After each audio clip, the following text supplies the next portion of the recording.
Good morning everyone, সবাই কেমন আছেন? আলহামদুলিল্লাহ, আমিও ভালো আছি। আজকে ঘুম থেকে উঠে দেখি বাইরের ওয়েদারটা এত সুন্দর। অনেক বাতাস ছিল বাইরে, আর মেঘলা মেঘলা একটা দিন ছিল। এমন দিন আমার অনেক পছন্দ। তাই ঘুম থেকে উঠে মনটা অনেক ভালো হয়ে গিয়েছিল। কিছুক্ষণ আয়নার সামনে বসে থাকি, অনেক শান্তি লাগছিল। তারপর কলেজে চলে যাই, একটু হাঁটাহাঁটি করি বাহিরে। স্যার কি যেন একটা পড়াচ্ছিল, আমার মনে নাই এখন, কিন্তু তখন মনোযোগী ছিলাম ঠিকই, কিন্তু এখন মনে নাই কি পড়াচ্ছিল। তারপরে আমাদের টিফিনের ব্রেক দেয়, কিন্তু বাইরে যেতে পারিনি কারণ বাইরে অনেক বেশি বৃষ্টি হচ্ছিল। তাই বারান্দায় দাঁড়িয়ে দাঁড়িয়ে বৃষ্টি উপভোগ করছিলাম। বৃষ্টির কারণে চারপাশের ওয়েদারটা এত সুন্দর লাগছিল। গাছের ফুলগুলো যেন নতুন করে, কি বলবো, এত সুন্দর লাগছিল, বলার ভাষা নেই।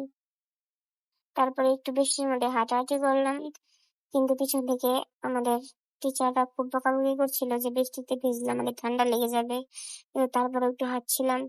তারপরে ক্লাসে এসে দেখি ওরা পড়তেছে আমাকে ছাড়াই। এখানে আমার ফ্রেন্ড মজা নিচ্ছিল। দেন কলেজ শেষ করে বাসায় চলে আসি, আসার পর দেখি টুটুরু আমার স্নেক প্ল্যান্ট থেকে পাতা খাচ্ছে। তার মানে প্রতিদিন ওই এই কাজটা করে, আজকে ধরা পড়লো।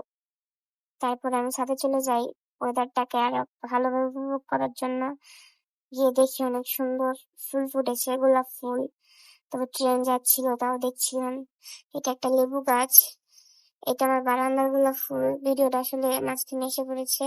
এগুলা বাসার মালিক আন্টির গাছ, সে খুব যত্ন করে গাছগুলার। তারপরে দেখি আম্মু বাসায় বিফ রান্না করছিল, তা আমি একটু হেল্প করলাম। দেন এটা হলো মিস্টার তুতুরু, যে খুব অলস, সারাক্ষণ ঘুমিয়ে থাকে, তার কোনো কাজ নেই। যেখানেই রাত সেখানেই কাজ, বা যেখানেই কাজ সেখানেই রাত। তারপরে বিকালে ওয়েদার ঠিক হয়েছিল, তারপরে আমরা একটু বের হয়েছিলাম একটু শপিং এ যাওয়ার জন্য। এত সুন্দর লাগছিল, সূর্যটা একদম মনে হচ্ছিল পুরো একটা কমলা। দেন বিকালে দেখি, সন্ধ্যার দিকে দেখি যে বৃষ্টি হচ্ছে। তারপর আমরা এই ছাউনির নিচে দাঁড়িয়ে কিছুক্ষণ চা খাই, দেন রিক্সা নিয়ে বাসায় ফিরে আসি।